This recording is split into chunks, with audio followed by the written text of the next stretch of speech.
welcome to the first edition of On the Spot with me, Edward Mumbu. Our very first guest who makes history today is none other than Michael Saddam Amushelelo, as he calls himself. Yeah, we just want to dig deeper into the life of the young activist, businessman, politician. We actually just want to understand the paradox that Amushelelo is. We just want to hear it from himself and just get that understanding. Some people are confused actually. They don't know what Amushelelo is. So Michael, welcome to the show, and feel free, talk to us. So maybe to start off with, first of all, just how are you? No, I'm doing well. Clearly, I've become the guy who's now just making history, so it's good to know that I'm also making history here at New Era with On the Spot. Hopefully this will not be the last interview that we'll be having.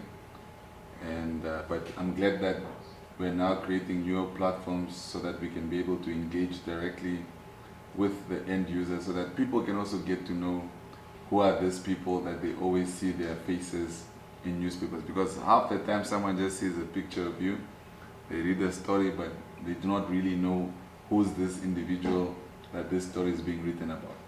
Yeah, so who is Michael Amushelelo?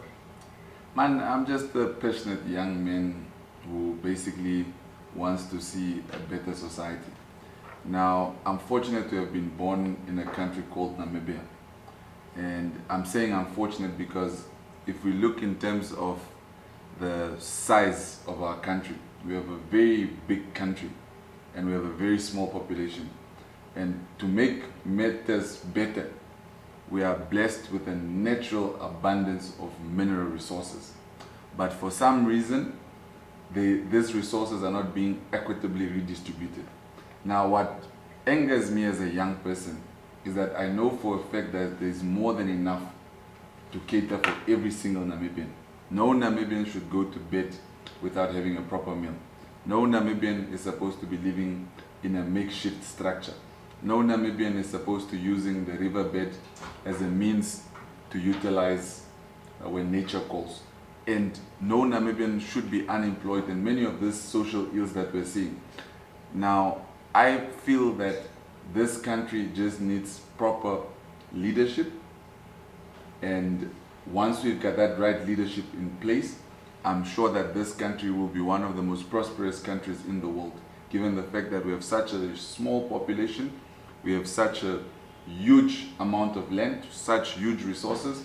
This country just needs the right people who are in charge of it to make sure that things are freely and equitably done. Okay, no, we'll get to that at a later stage of our interview. But just talk to us really, you talk to us about your childhood, for instance. For instance, no, my childhood, I was born in the north. I was born in Onipa.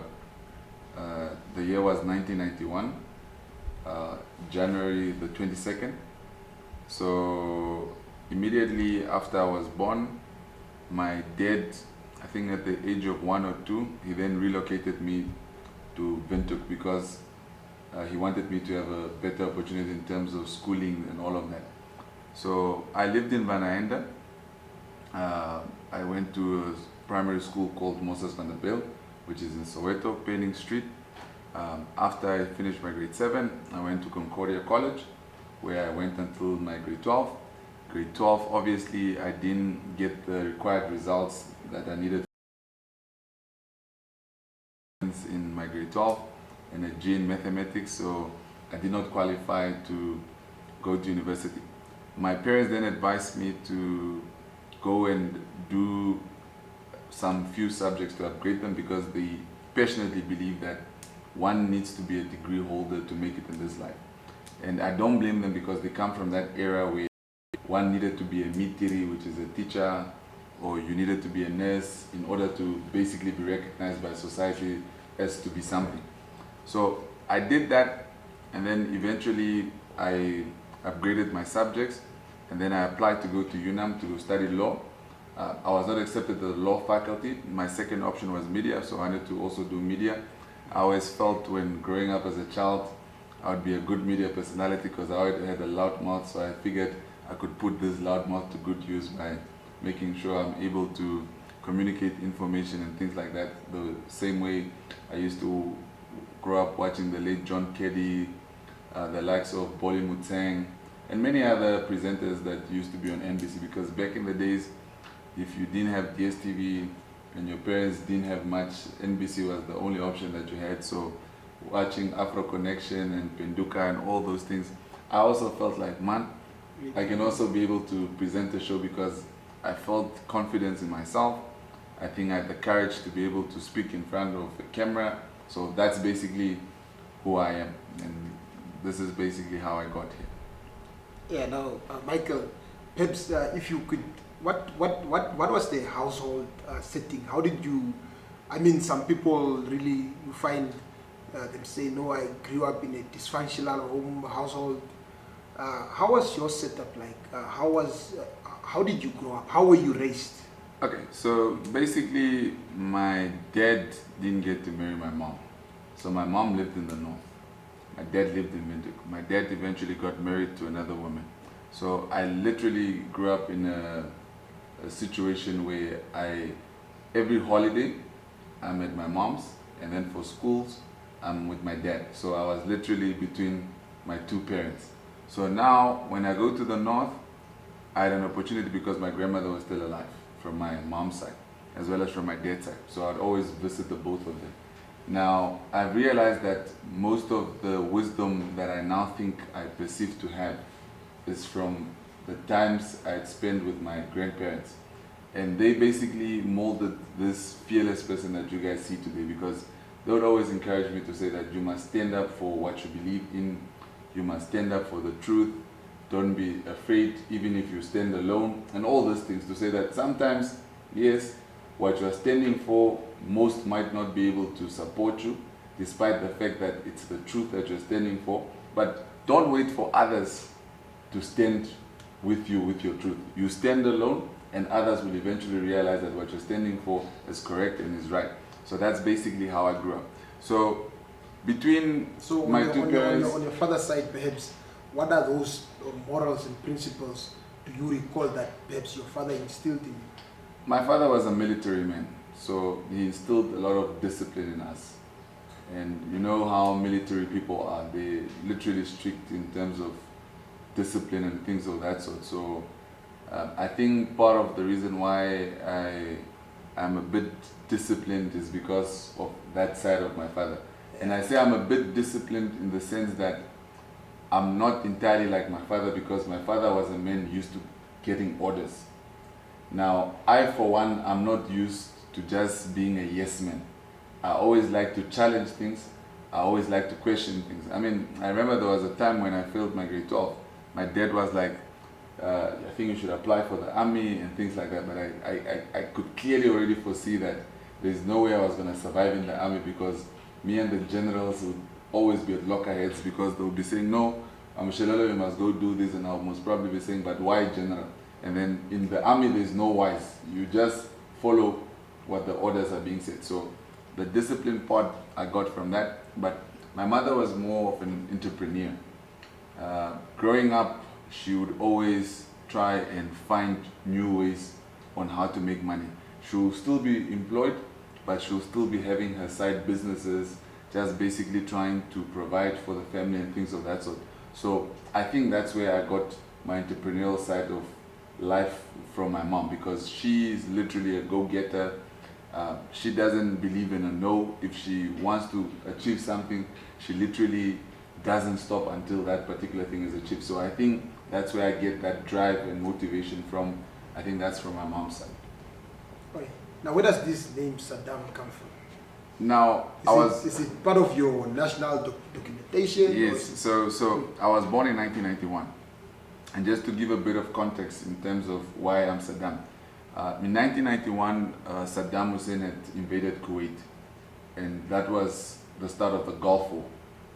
Now, Saddam was sort of a figure that most of the people in the army looked up to, because Saddam is an army general. Now, I would assume because my dad is also in the army, he felt like, wait, I think I should name my son after Saddam Hussein, because he was very courageous and fearless warrior. So that's where I basically took my name from. Do you draw any sort of inspiration from the name Saddam? I mean, you need to admire what the man has done. I mean, the problem with one-sided media stories is that Saddam is often painted as a dictator, a brutal one, and so forth. But the reality is that Saddam wanted to stop using the US dollar and start using the euro instead, to start trading with the oil. Now this becomes detrimental to America because America doesn't have any money, they just print money. Now with this money that they print, they are now able to buy oil and gold and all those things. So if a country such as Iraq, which is at the time, I think it was the third largest producer of oil, crude oil, wants to start saying that we no longer want to accept using your American dollars, we want to start using euros, it could easily lead to other Arab nations as well, saying that they will also stop doing that because Saddam had a lot of influence in the Arab states as well as in OPEC. Now, Saddam needed to be stopped by the Americans. Now, the Americans only knew one way, and that is to start creating propaganda around this guy. We all started hearing that Saddam had weapons of mass destruction, which were never found. And obviously, today, Iraq is far much more worse than what it was before. So, unfortunately, I can say that I draw some similarities from him to say that I'm able to stand up to superpowers the same way he was able to stand up to America and its allied forces, NATO and all those other guys. So I could say that yes, perhaps they say a name can be a blessing or a curse, so I think I'm blessed to be called Saddam. We just hope you don't travel the same route, especially with his demise, of course. No, it's not demise. Yeah. I'd never call it demise. He died a man. He could have easily fled his country. He could have easily gone and lived in some foreign country. But as a man, he said that he's going to die defending his country. And that's basically what I'm saying as well, to say that I'm going to die defending my country, defending the rights of my people. So I don't think there's anything demisable.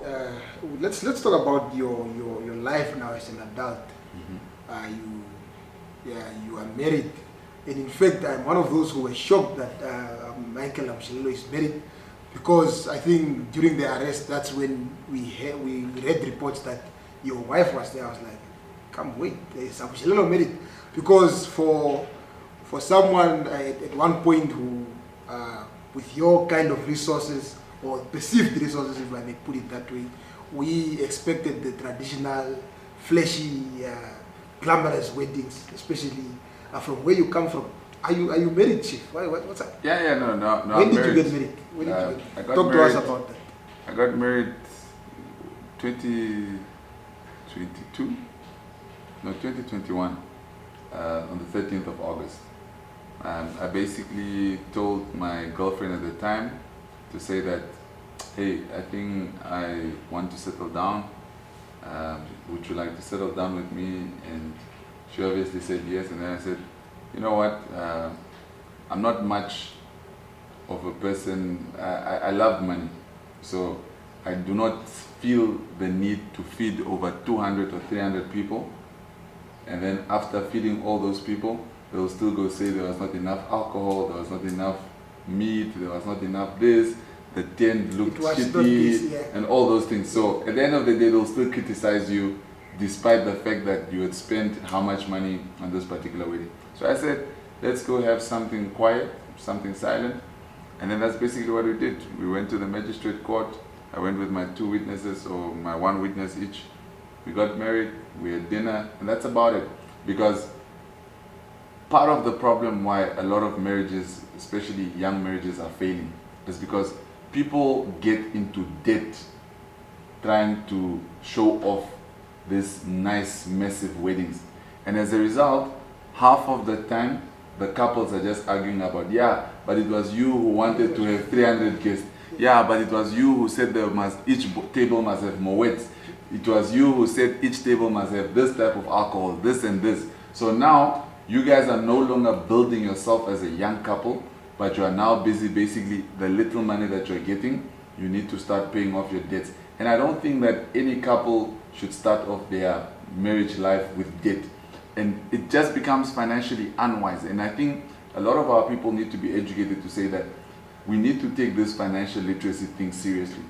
That $500,000 or $1 million that you want to put into a wedding, that's money that you could put aside, do a proper investment, so that you know for a fact that you and your wife, your kids, one day if you do have kids in that relationship or that marriage, are able to be taken care of. But what do we do most of the time, us as black people?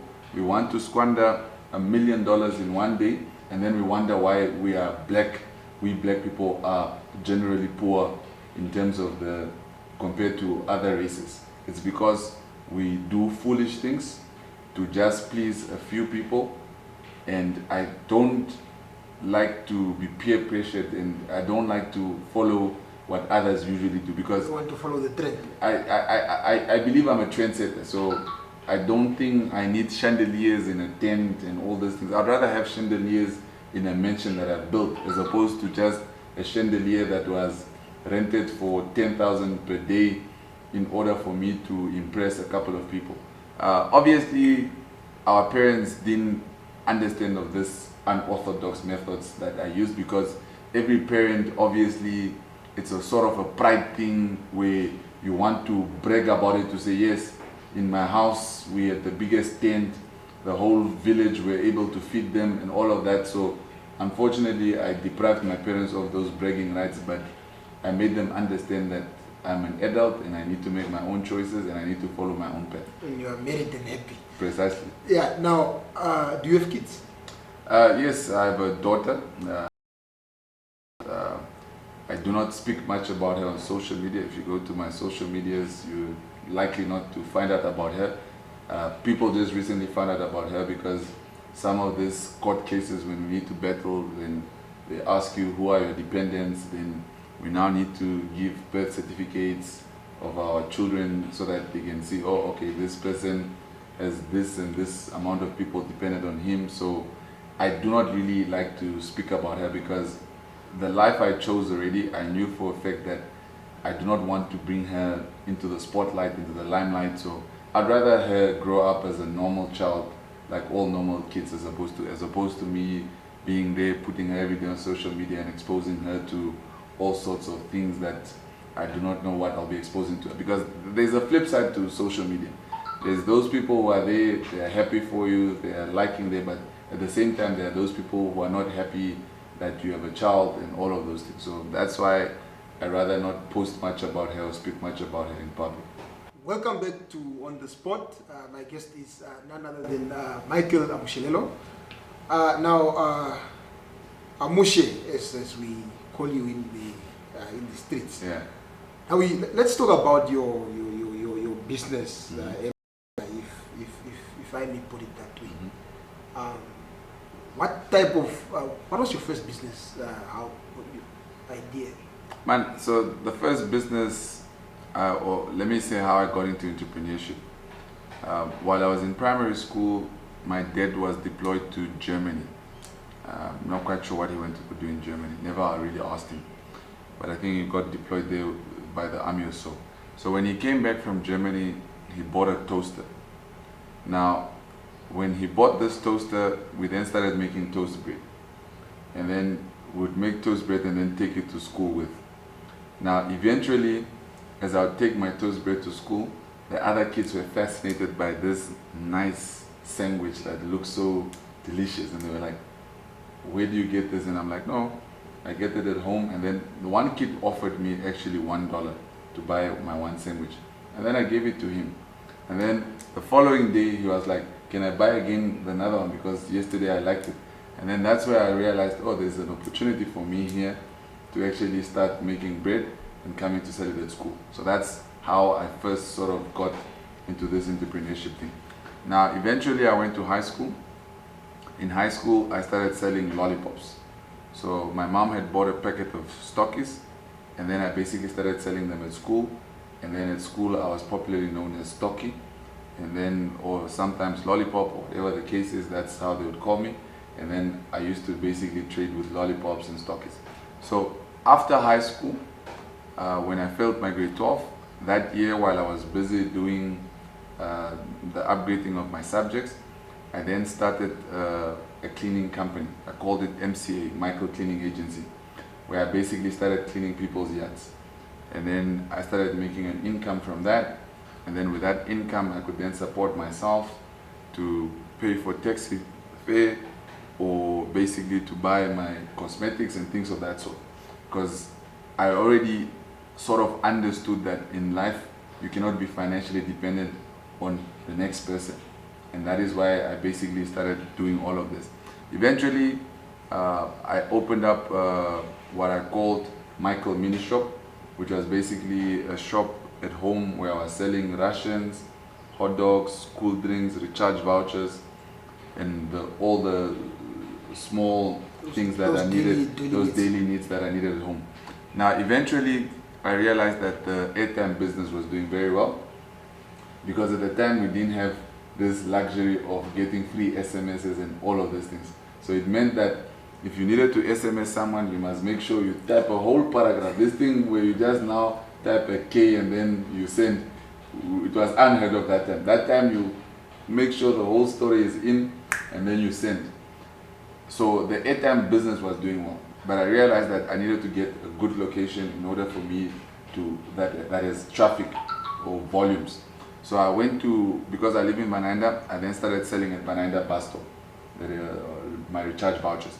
But one thing I noticed at that time is that most of the street vendors were Zimbabweans, especially the ones selling sweets, especially the ones selling recharges and all of those things.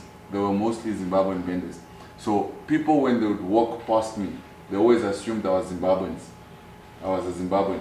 But then when I speak my native language, which is Shwambo, then they'll be shocked to say, oh, these Zimbabweans also now speak our language. Yeah. So they just assumed that I was a Zimbabwean the whole time, because for some reason we Namibians had perceived that the selling of brooms, the selling of mops is only reserved for foreigners.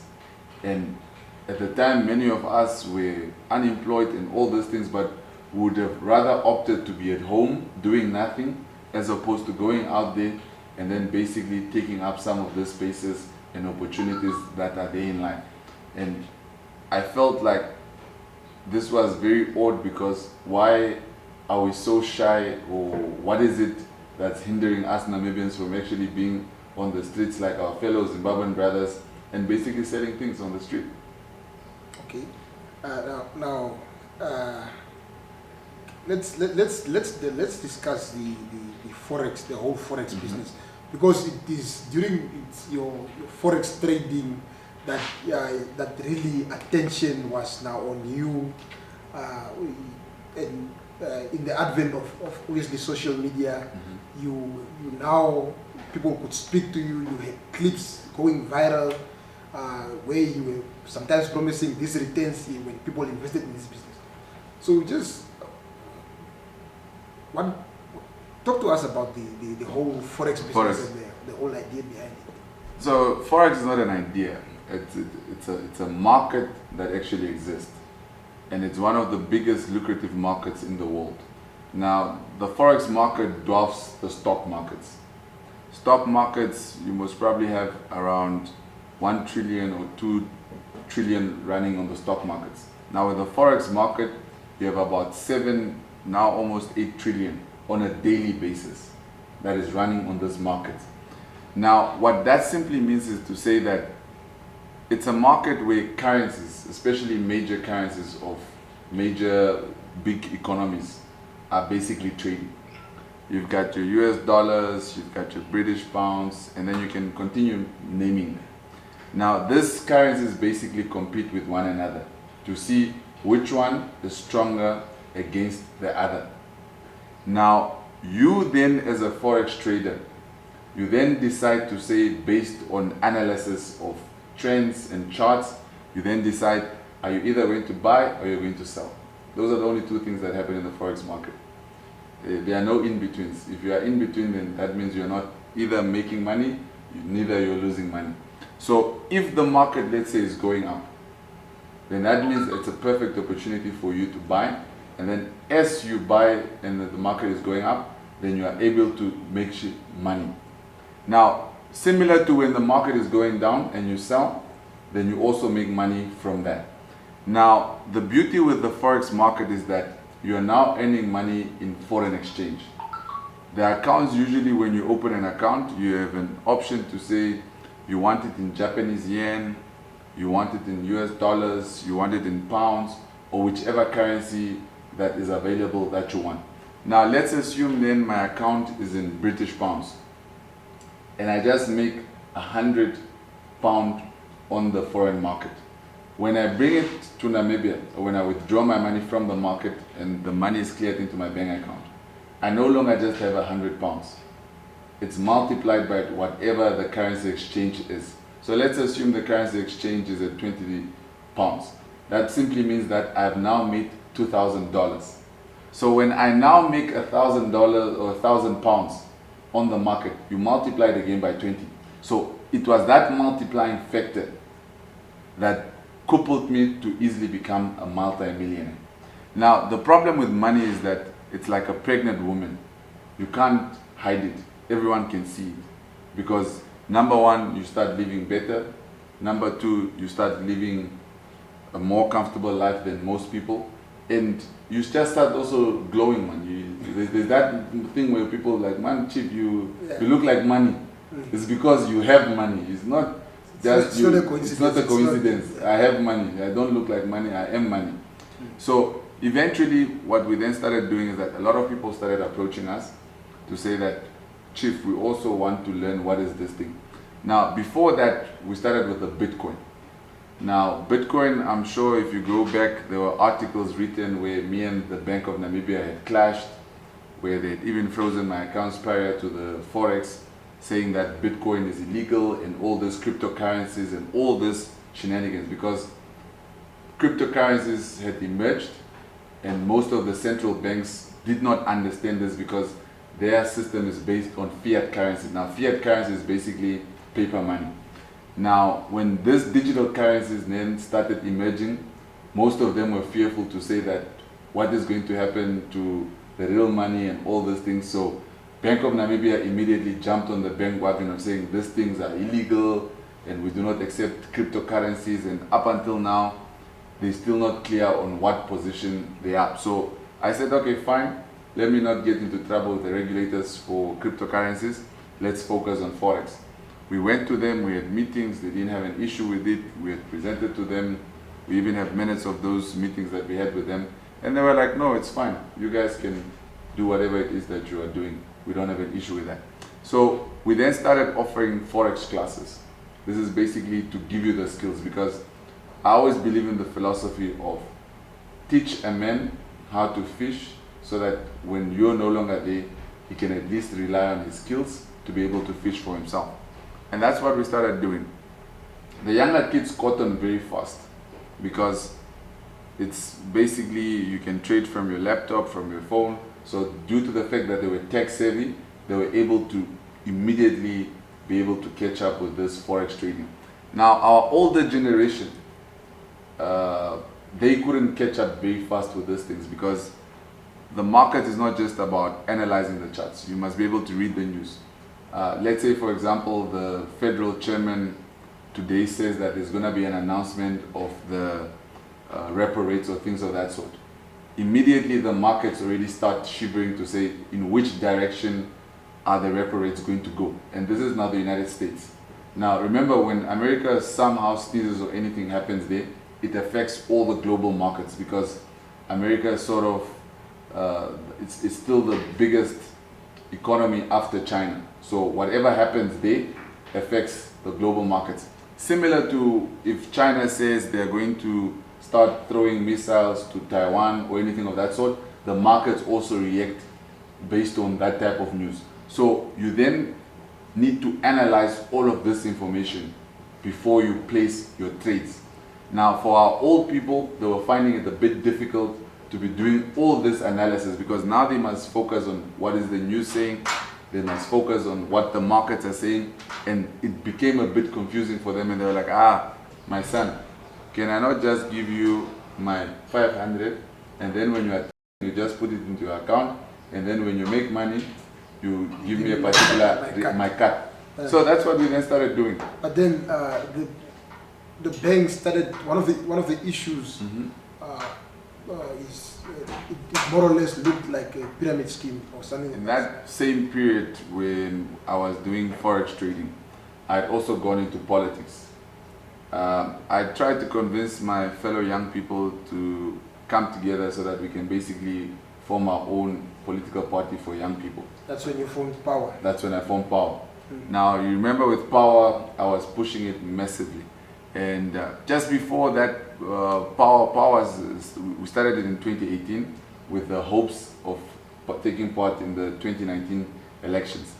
Now, one of those famous viral clips that you're speaking about was the one when I was in Dubai, when I basically, after Dimblukeni Noyoma was arrested, I think he was trying to assist a lady at some shack, and then he got arrested, and then I heard news of that while I was in Dubai.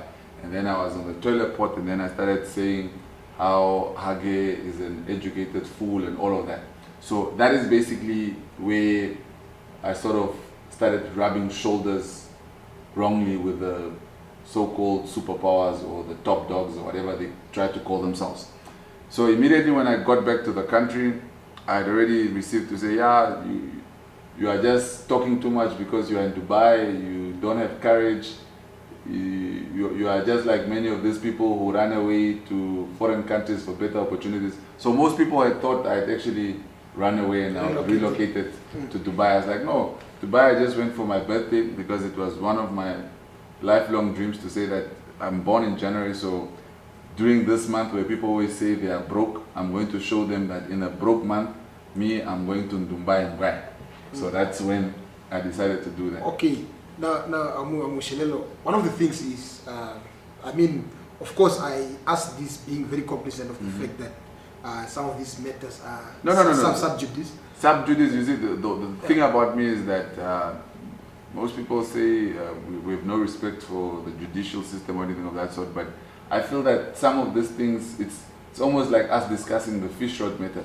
Yeah. Despite the fact that it's before court, we are still, it does not stop us from discussing it in depth, in detail. Yeah. So I do not know why things of this sort apparently cannot be discussed in public when they are currently happening in court. So I do not understand why is it always a thing of this sub judice and all these things. Now, one of some of the charges that you are facing include tax evasion, for example.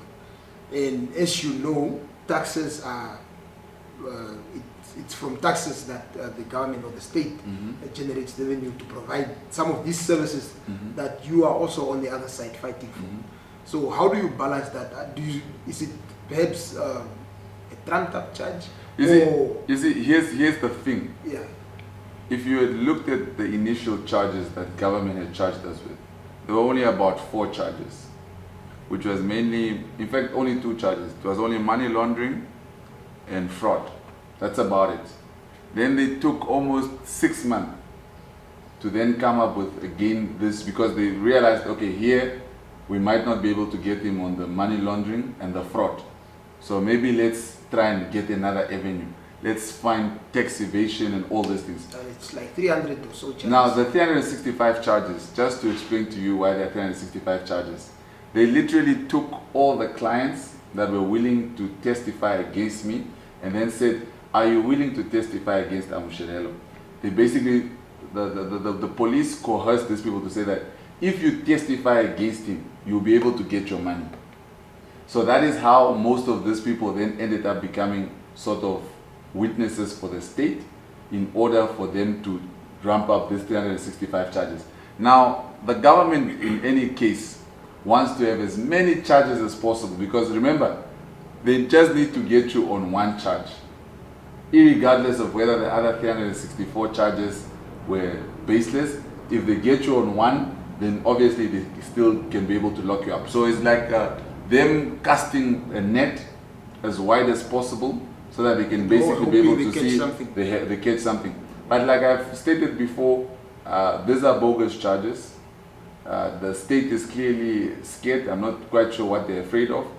I mean, part of the reason why they froze their assets is because they realized that these resources were the means for us to start mobilizing and basically start doing a lot of critical things in our societies. So they felt that if we can cut back on his resources, maybe we'll be able to slow him down and also just silence him for good. Because remember, government doesn't like opposition that has real threat. And when we speak about real threat, we are speaking about you being able to do tangible things.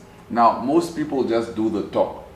Some of us are able to do the work. Now, let's say, for example, some of the things that we're busy with. We'll get there. Okay. I know where you want to head to. But one of the things that the state is arguing is that you are unable to pay back the depositors. Let's say if all your depositors came back, stood up one day and said, okay, Amushelelo, we want our money back that we invested in your business. You are unable to refund them. That's the argument. That's the argument. Yeah, and then which is a characteristic of a Ponzi scheme. Okay. Because if you are unable to pay back your depositors, if they decided that no, we want our money, then what? That's one of the. That's the argument. Now that argument falls. Are you able to? I'm able to pay back all my clients. Okay. Now that argument falls flat in their face, because what they need to understand is that you can never keep all the money in the bank account. The money needs to be trading. Remember, we're getting money from clients. This money is now on the market in order for you to be able to generate the return that you're promising your client. Now, we just keep enough money to pay out the clients that are due for payouts. Now, it will be stupid and unwise for you to keep all your clients' money in the bank, knowing for a fact that at the end of the day, when this person's contract matures, they are obviously expecting a payout from you. Now, how will you be able to pay this person out if the bank does not even give you an interest on the money that they are currently holding there? Remember, we are promising returns of up to 50%. And that's in a 2-month basis, which is unheard of. Now, banks for years have been able to rip off our people because they tell you to say, you know what, Edward, give me your 10,000, put it in a 32-day account, let me keep it for you, safe for a year. But guess what the bank does? The bank takes that same exact money and they start doing the same thing I do. And they do it on a bigger and larger commercial scale. So you can clearly see that the commercial banks in cahoots with the Bank of Namibia as well as some few politicians orchestrated this whole thing, because let's look at it this way. Shimi was the bank governor at the time that I was arrested. Shivute was also in the banking sector at Bank of Namibia. So all these guys, after the Gavachap and all these guys, eventually when they say, if you can deliver for us this young man, I can promise you I'll sort you out. And all these people are now being sorted out. And they've been sorted out by the regime. So the regime obviously does not want the system to be disturbed. Remember. Are you still trading? Am I still trading? In terms of Forex? No, yeah. I've stopped trading because unfortunately I do not have access to my bank accounts. But should I get access to my bank accounts today, I'll immediately start trading. I mean, lithium is a good commodity right now to trade with. There's another commodity called palladium.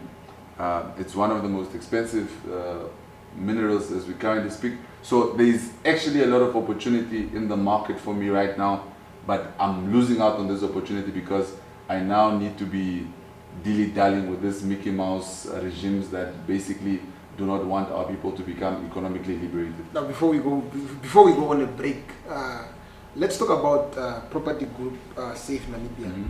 Yeah, the estate, housing, yes. the housing project that yes. You are working on, of course, with Dibulkeni Naomi. Yes. What is the update on that? What is latest? Because the last time we engaged, of yes. course, you were at the time you guys were locked up and all that. What's latest? The latest is that we're done with our township establishment. We've given it in to the city of Bento. Now we all know what the current issues are at the city of Bento. Now, this thing needs to be approved by the management of council and eventually by council and all those things. Now, currently, as we're speaking, since December, there's been no MC, so meaning that there's no management council to be able to, for some of our matters to be tabled in order for the township to be approved so that we can start carrying on with our development. So we are ready to literally kick off, but as per usual, is the bureaucracy in this country.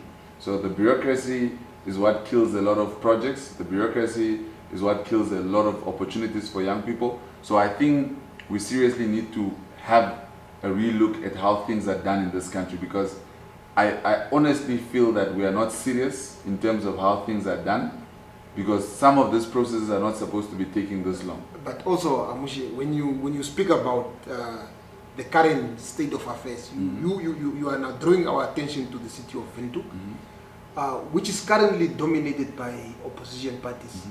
We have 10 councillors out of the 15 that are from various political formations that form part of the country's opposition. So is it then fair to say the opposition is failing Namibians, you included? Myself, I cannot be included because I'm not part of the PGSN, you are saying you have submitted your township, they're and failing, now currently there's no management, precisely. The municipality finds itself. So clearly, I mean, it's sad to see that these guys also just wanted a seat at the table so that they can also just eat. Because many of them, it's like they've lost their moral compass, they've lost their conscience. I mean, we have an organization that used to fight for land. Now all we see is trips to reggae countries, and you don't see anything tangible being done to restore the dignity of the people, as they would say. You've got two parties there actually. One is the landless, that is literally saying in its name, it's saying that they want to make sure that people have land so that they cannot be landless. The other one is the affirmative reposition, and clearly these organizations, they are failing to come up and meet their mandate and their core objectives that they were literally designed for, including the others who now obviously you can see that it's a thing of, let me pat your back, you become mayor for this year so that you can have a nice Mercedes-Benz that drives you home, and then you the following year will also make sure you become mayor so that you can have housing allowance, pay off your house or whatever, your car. So you can clearly see that there is absolute zero interest in those councillors to solve the issues of the people. And it would be safe to say, when the people say that SWAPO was better, at least under the SWAPO regime, people were receiving services and things of that sort. And it is similar to what our old people are saying, the Boers were better. So unfortunately, when people who are entrusted and you have given people your assurances and hope fail to do something particular, then you start to actually believe that the other devil was better than the current one. You sound quite pessimistic. You know, basically it's just the current state of the affairs in the city of Windhoek, and when opposition parties are the ones that are actually dominating. I think the problem is that everyone wants to take credit, and it's similar to the recent World Cup that we saw, where Mbappe was single-handedly trying to win the World Cup for France, but the rest of his teammates were not giving the same effort as Mbappe did. Now, unfortunately, people must realize that individuals cannot win trophies or championships. It takes a collective and teamwork. Right now, it's more of people want to be saying that it was LPM-led mayor that delivered these services, or it was an AR mayor that delivered these particular services, or it was a Nudo mayor that delivered these particular services, as opposed to it being a collective called the city of Windhoek. So now it's more of egos, and it's more of political structures, as opposed to them really fighting issues for the common purpose of the masses that they promised and vowed that they are going to deliver services for. But I mean, you also have a platform, and I would like to believe you are one of the influential, if I may put it that way. Politicians, if I may also put it that way, have you reached out to your colleagues at the city just to say, no, colleagues, I mean, this chaos, this mess? I mean, the problem is that ever since some people ascended to the top, I think for some reason people maybe get amnesia, something of the sort. Some of these colleagues, when you call them, you assume maybe it's because they've got new iPhone gadgets that they do not have your number.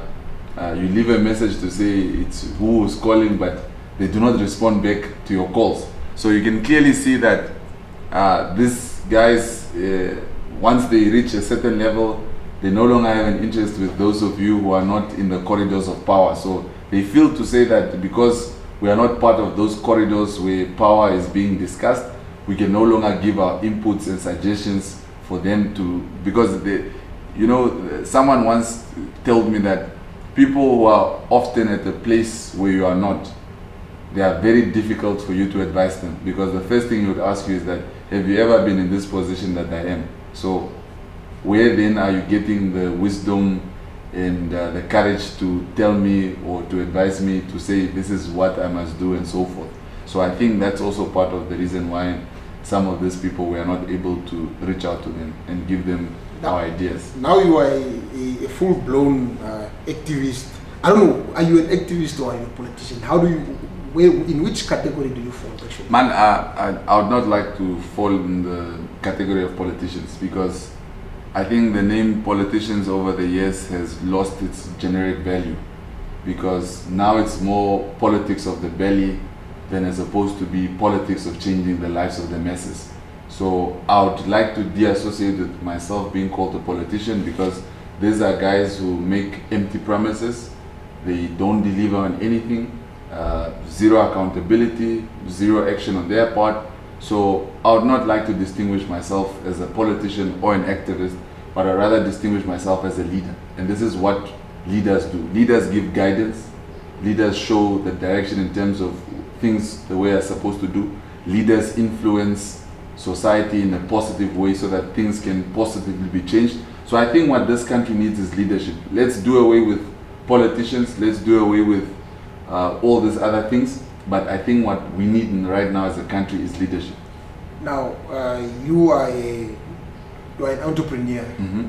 You see business opportunities when others see the end of the road. Some of your critics see you entering this political domain as another opportunity that you've seen, or another loophole for you to possibly also make money. Some people are saying you are actually looking at 2024.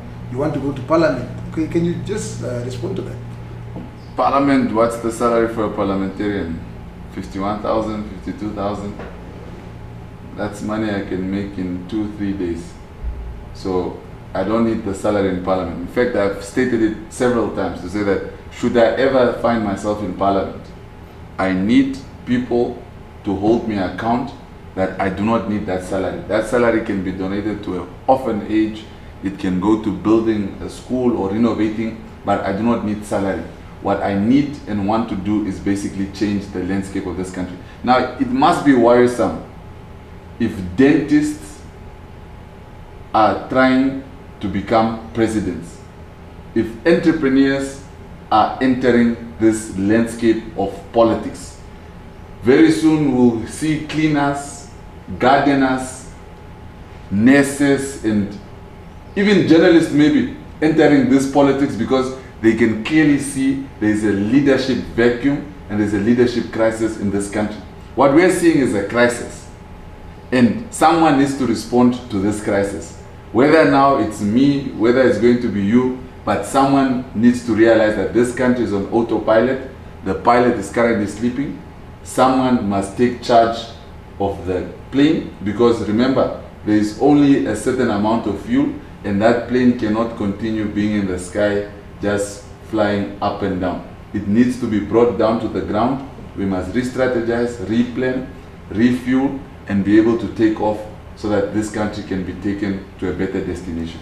Now the issue, the Chinatown demonstration and that led to your subsequent arrest, was it misplaced anger on your part that led you to this demonstration? Because after that, Namra came up with a counter sort of narrative that you were actually wrong to shut down these shops because you didn't have an understanding of what a fake product is, what a counterfeit product is. Is it something that when you look back, you reflect and say, but maybe you guys were wrong? Absolutely not. I mean, here's the thing. You cannot say that the order with me generation is selling fake counterfeit products, while we know for a fact that the mother and father of fake products is right there in Chinatown. So if you want to deal with a particular problem, you don't go to the secondary source. You go to the primary source. Where is the primary source? Chinatown. So if there was truly an initiative and a push by Namra and Sam Shivute in particular to make sure that there are no counterfeit products sold in this country, they would have first started with Chinatown, and then from there on, the smaller guys already immediately, by the virtue that you have cut off the head, the smaller guys would immediately start to retrieve and say, but then we are no longer going to start selling. Namra's argument, if one can look at it closely, obviously is that the goods at Chinatown perhaps may be of low quality, but they are not counterfeit. No. You can go there now, you'll find counterfeit products in Chinatown. And I can ascertain you, we can take this camera, we can take our cameraman, and then we can go there and ascertain ourselves if there are no fake products being sold. So Namra obviously was caught, it's like a deer caught in the light. They had absolutely no way how to spin this PR thing. And that's why for the first time I started hearing Sam Shivute is the one himself going around doing these talk shows and all of these things. So you can clearly see that they needed to do a lot of PR work to undo the damage that they have done, because it is unjustifiable in a country where we have over 1.2 million unemployed young people that those who are trying to earn a living are now being oppressed by the very same government that promised to uplift our people who were once oppressed. So what are we saying? Are we saying a Chinese is of more value than a Namibian? No, but also when Namra issued that statement to say, no, we destroyed counterfeit goods worth 5 million. Over 5 million. Yes. They never revealed the nationalities of those from whom they confiscated this good. Let's hypothetically say, what if these counterfeit products were actually confiscated from the Chinese? Just for argument's sake. Okay, but for argument's sake, we had received a lot of arguments from young people saying that, yes, my goods have been confiscated, all of this. You read the social media reports yourself. I've got inboxes and DMs from young people of this order with me generation that personally complained to me to say that my goods are part of those things that were banned. So I was not ill-placed to say that I need to stand up for my fellow Namibians who seem not to have a voice and who seem not to be listened to. But thanks to those interventions, you can clearly see that Namra has now started going out, explaining to the people how things must be done. They are having stakeholder engagements. And this is what is supposed to be happening in a country where we're supposed to be engaging one another and saying, colleague, this that you are doing is wrong. Perhaps you can do it in this way. And this is the only way that we'll be able to make sure that frictions of this sort are sorted out. And then I think our Chinese ambassador, the Namibian ambassador to China, Mr. Kayamo, was also part of one of the engagements where he was also just making it clear that sometimes, I mean, he said, this generation is of Zula boys. Yes. And these people must survive. Yes. So the country's laws must now speak to the reality, exactly. to the reality on the ground. Now, you have entered the space of, let's say, workers' rights. There seems to be a void when it comes to the work of the unions. I mean, it's the only way that you could become relevant in that space. Not just the union, it's the Ministry of Labor. Remember, we've got labor inspectors. These are people who are supposed to ascertain that labor practices in workplaces are adhered to and all of that. But clearly you can see over the years, most of these inspectors are either bribed as all the way up to top officials. Things are just being done in a, you'd most likely categorize it as a systematic corruption. Now the unions are even much more worse, because the same unions that are sort of supposed to be defending the workers' rights, some of these unions now also end up having shares, or one of their SGs are actually shareholders in some of these companies. So now they become conflicted in terms of what it is that they need to do. Now, I've explained this before, and I've explained it in this manner. If you now go to the hospital and the doctor is refusing to attend to a visible wound where you are bleeding, and you go to the nurse, and the nurse is also just blatantly refusing to assist you, then the cleaner who's busy cleaning the floor sees that you are bleeding, takes a bandage and tries to sort of assist you. Whose fault is it? Is it the fault of the cleaner, or is it the fault of the doctor and the nurse who are supposed to be doing their work? So you are the cleaner now? Now I'm the cleaner. I need to be cleaning up this mess that the unions and the Ministry of Labor has created. That's why the other engagement that I had with Utoni Nuyoma, when we went to go sit him down to say these are the issues to present to him, the facts on the ground. Instead of him trying to listen to us, he was there trying to discipline us to say, you must call your so-called revolutionaries to order. Now, he knows for a fact that the so-called revolutionary that he's speaking about is me. Now, I was wondering as to why he needs to address me in a manner as if I'm not in the meeting. So, it was cowardice on his part. Instead of saying, Amushelelo, you must stop with your so-called revolutionary. So that is when I said to him that, Minister, but you are useless. And he's very useless for that matter. Okay, now Amushe, the relevance of the youth league, or the youth leagues across the spectrum, is it something that worries you? Because there's a feeling generally that political parties, especially their youth leagues, are absent on the scene as far as youth matters are concerned. Of course, there are exceptions, but generally, what's your take? Because somebody was saying perhaps maybe Amushelelo has also replaced some of the youth leagues in the country. Man, we must speak, and I'm going to be very generic to say that the youth of today is the hubbly bubbly generation, is the hookah generation, is the entertainment generation. They have absolute zero interest in the affairs of this country. I mean, if you look at how they are able to fill up stadiums when there are entertainment things and all of these things, they flock into their numbers. But when serious issues arise, where they are now supposed to be at the center front and saying, let us see how these things can be addressed, they have absolute zero interest. So the current youth is keyboard courage youth. Would rather bash each other on Twitter, would rather troll each other on Twitter, would rather comment the whole day on Twitter, but we are not really that type of youth that can stand up and be vibrant and youthful in terms of making sure that our ideologies are ahead, our aspirations are ahead, and things of that sort. And that is why I feel very sad to say that this country is at a point where it's degenerating, and the youth of this country are absolutely just seated back, comfortable, and they don't care whether this country sinks or whether this country collapses, because to them, those things are not an interest to them. But if it has to do with alcohol, if it has to do with entertainment, we are number one there. But if it has to do with the generic condition of our country and making sure that we hold our leaders accountable, there's nothing that we do about it. Who suffers the most? Young people are the ones suffering the most.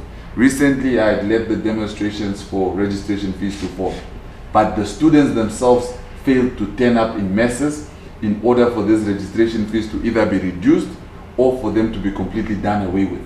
Now, if you are trying to assist someone and they clearly do not want that assistance, what do?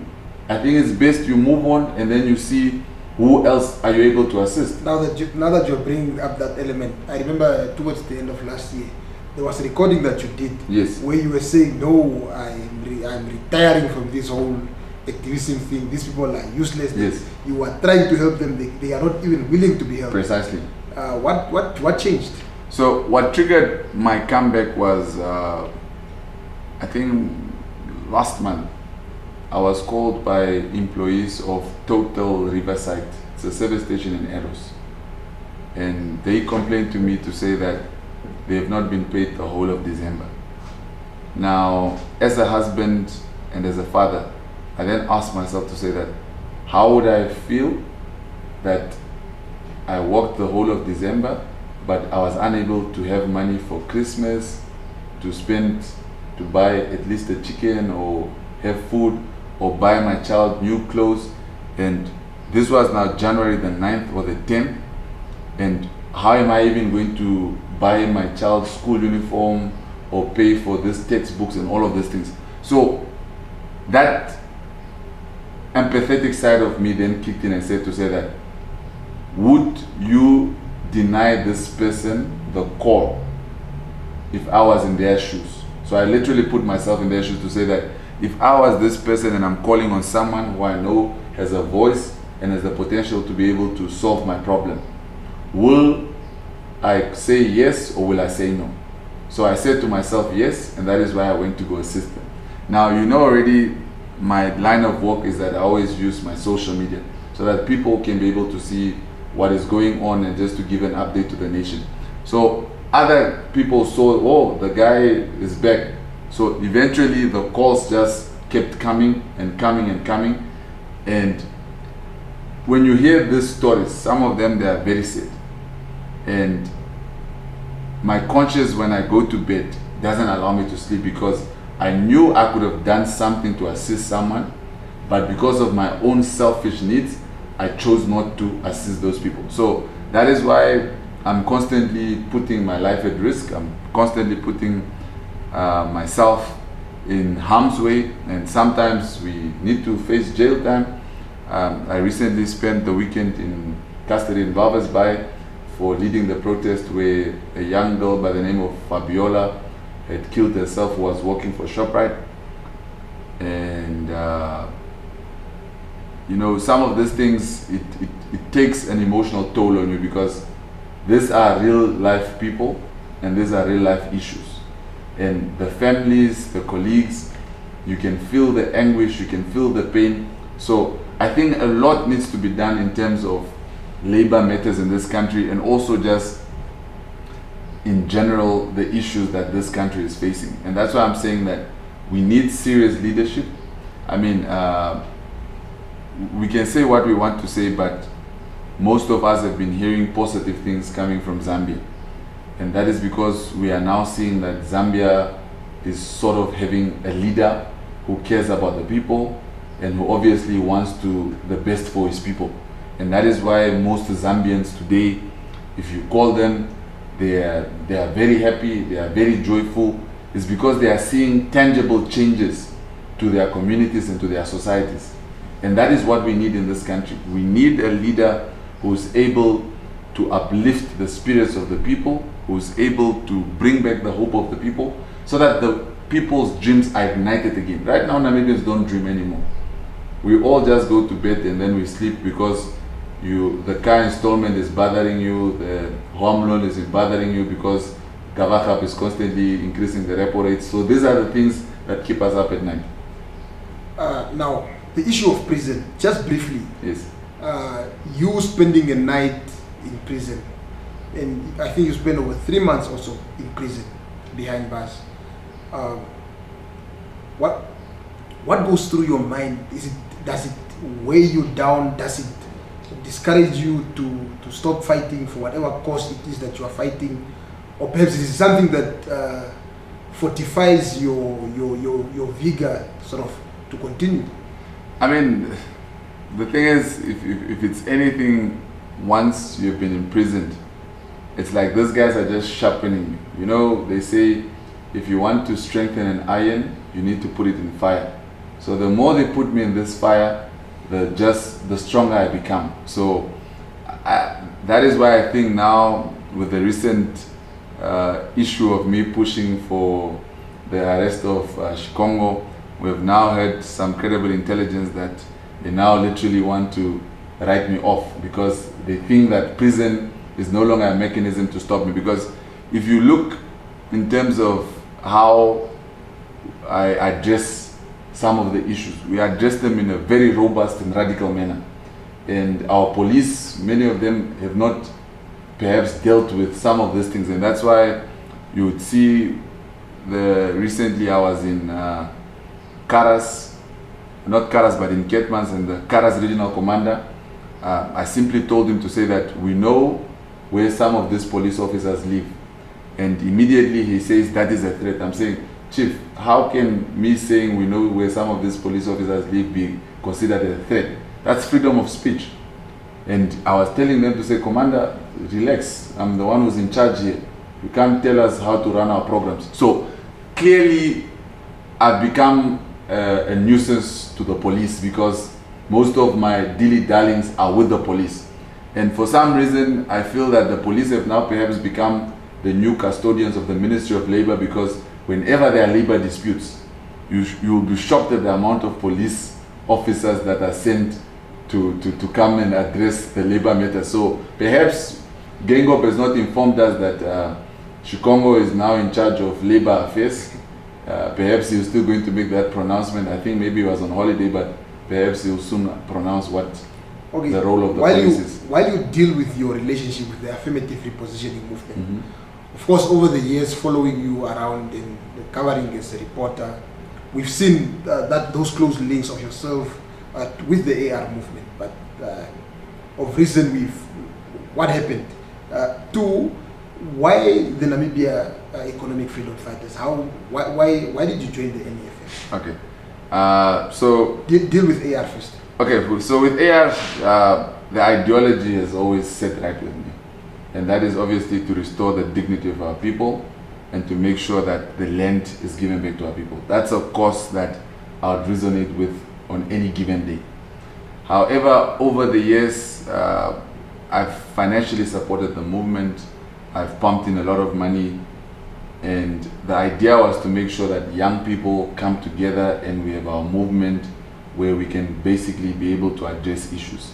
But when you realize that the movement is just for certain individuals, you now feel that you're no longer feel welcome, because I wanted to contribute in terms of not just monetary, but to also be at the forefront. But they felt to say that, no, you are not good enough, because they only saw my business acumen side of things. So they just thought I would just be a financier. But I said, no, I would like to be part of the day-to-day things and see how best we can. So unfortunately, they did not realize that I had the potential to actually be good in terms of doing some of these things. So that is when I realized that at any point you need to be able to cut relationships and move on. So that is why then I started then seeing where else, which new outfit would I possibly be able to fit in, what ideologies do they have, and where would I be able to resonate with them.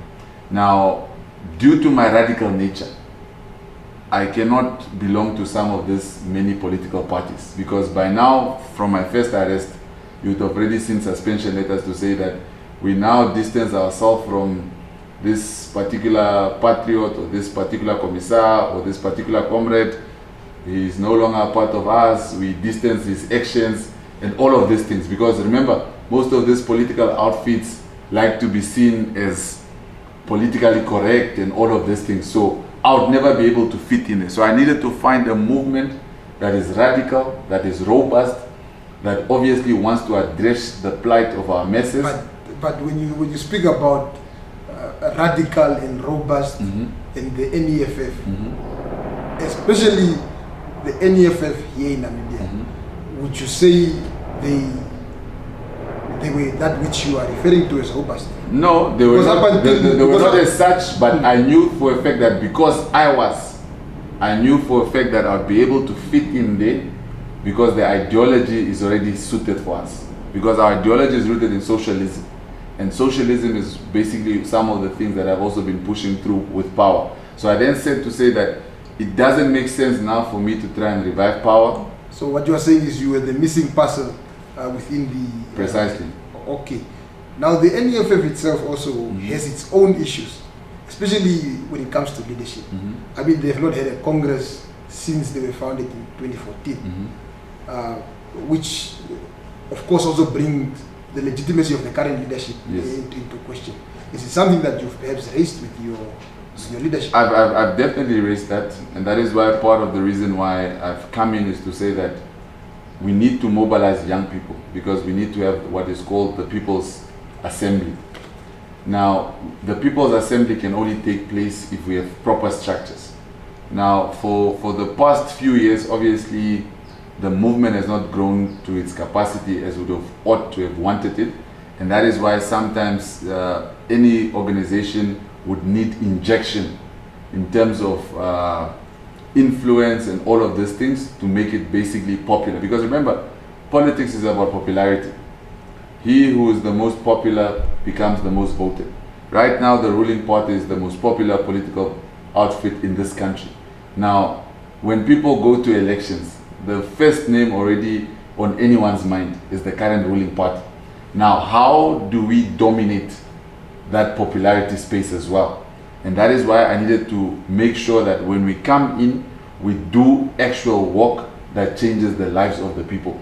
Because we must do away with this politics of just promising people that we are going to come and assist them in 2025 when we have assumed office. No, politics should be about you as a leader getting up, being in the forefront, facing the rubber bullets, facing the tear gas, facing the arrest, to ensure that the livelihoods of your people get changed. And not just this politics of issuing statements, press conferences with reporters to drink water, have some biscuits and tea, be in parliament the whole day just accepting iPhones and laptops and all of these things. But it should be about changing the lives of our people, because that is what politics is. Michael Amushelelo, do you fear for your life? Absolutely not. The day I was born to die. So those who live in the fear of losing their lives are already in prison. And unfortunately, I'm not a prisoner of my mind. And I have accepted that the only thing that we are all guaranteed is that we are going to die. So why not make peace? So I do not know why there is such a big fuss with people dying. Death is part of life. And death is our common denominator. At least in my death, I'll still be 3 times the man you could never be while you are alive. So that's the only difference. Chief, thank you for honoring our invite. Thank you very much. Wish you all the best in your endeavors, if I may put it that way. And all the best. Thank you for making history. And definitely, I'm sure we'll have more people on this platform, and I'll definitely keep an eye on who will be next on the show. We have come to the end of the first edition of On the Spot. Until we meet next time. Bye-bye.